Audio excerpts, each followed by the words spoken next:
নিতাইবাবু আছেন। আমরা এই সরকার প্রথমবারের মতো তারেক রহমান সাহেব কিন্তু সরকারের মধ্যে একজন বিশেষ সহকারী নিযুক্ত করেছেন তাকে সাহায্য করার জন্য। আপনাদের আমরা কয়েকবার বসেছি, বাবু জানেন। অন্যান্য যে সমস্ত গোষ্ঠীগুলো আছে, সম্প্রদায় আছে বা সমিতি আছে আপনাদের, তাদের সঙ্গে আমরা অনেকটা বসেছি। আপনাদের সঙ্গে ঠিক সেইভাবে আজকে এই প্রথম আমরা বসছি, কিন্তু অনেকগুলো গোষ্ঠীর সঙ্গে আমরা সবসময় আলোচনা করেছি, কথা বলেছি।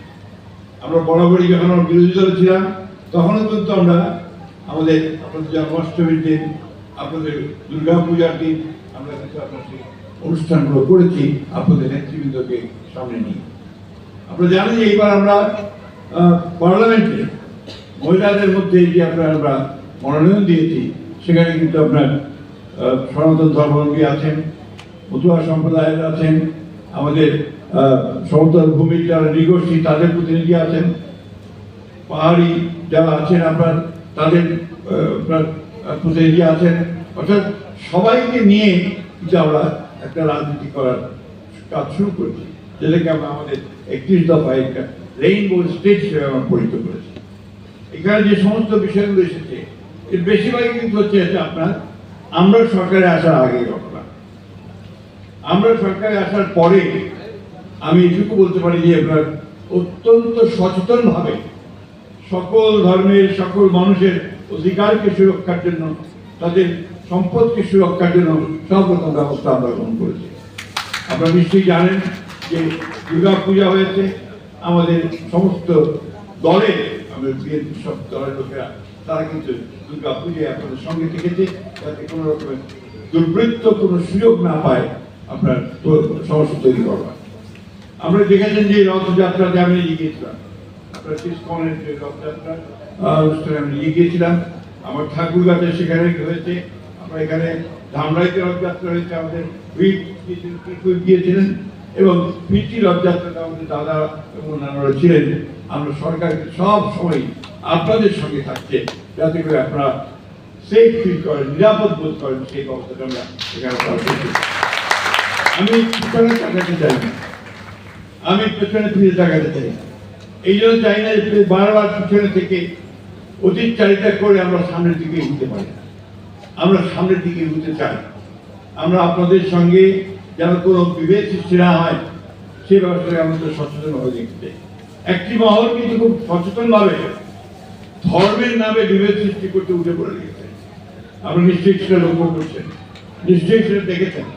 আমি আপনাদেরকে ধন্যবাদ জানাতে চাই যে বিগত নির্বাচনে আপনাদের সনাতন ধর্মের মানুষেরা আমাদের বাংলাদেশ জাতীয় দলের রাজনীতিকে, আমাদের তারেক রহমান সাহেবের রাজনীতিকে এবং সাজিয়ে রাজনীতিকে যে অকুণ্ঠ সমর্থন দিয়েছেন, এবং সেই জন্য আমরা আপনাদের কৃতজ্ঞতা এবং ধন্যবাদ জানাই।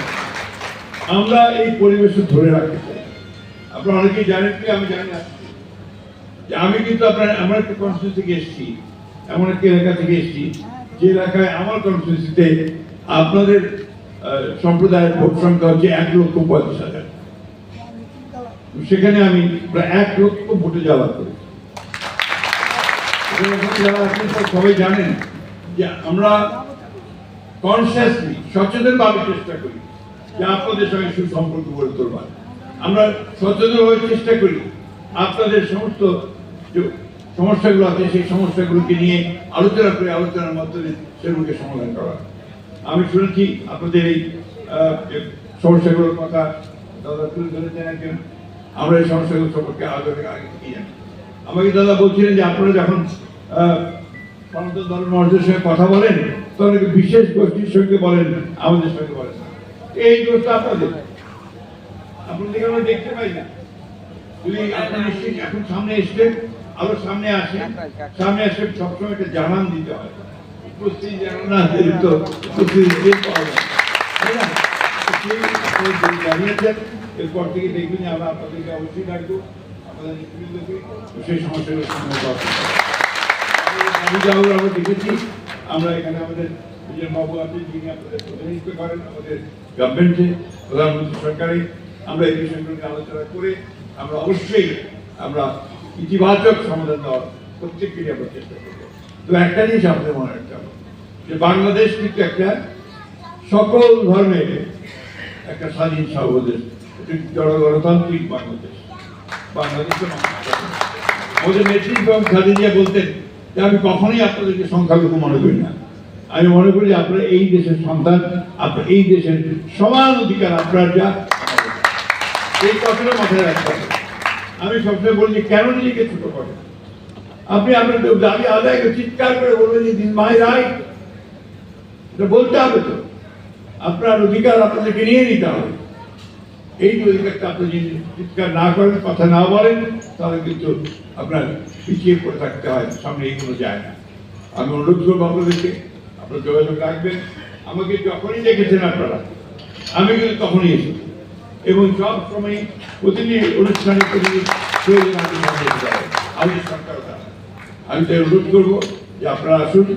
আপনার এরপরে আপনারা অনেক বড় সমাবেশ করছেন, এরপরে আপনাদের প্রতিনিধি নিয়ে আসুন, আমরা কথা বলি। সেই কথা বলার মাধ্যমে সমস্যাগুলো আলোচনা করে চিহ্নিত করে সেই সমস্যাগুলো সমাধান করার অবশ্যই আমরা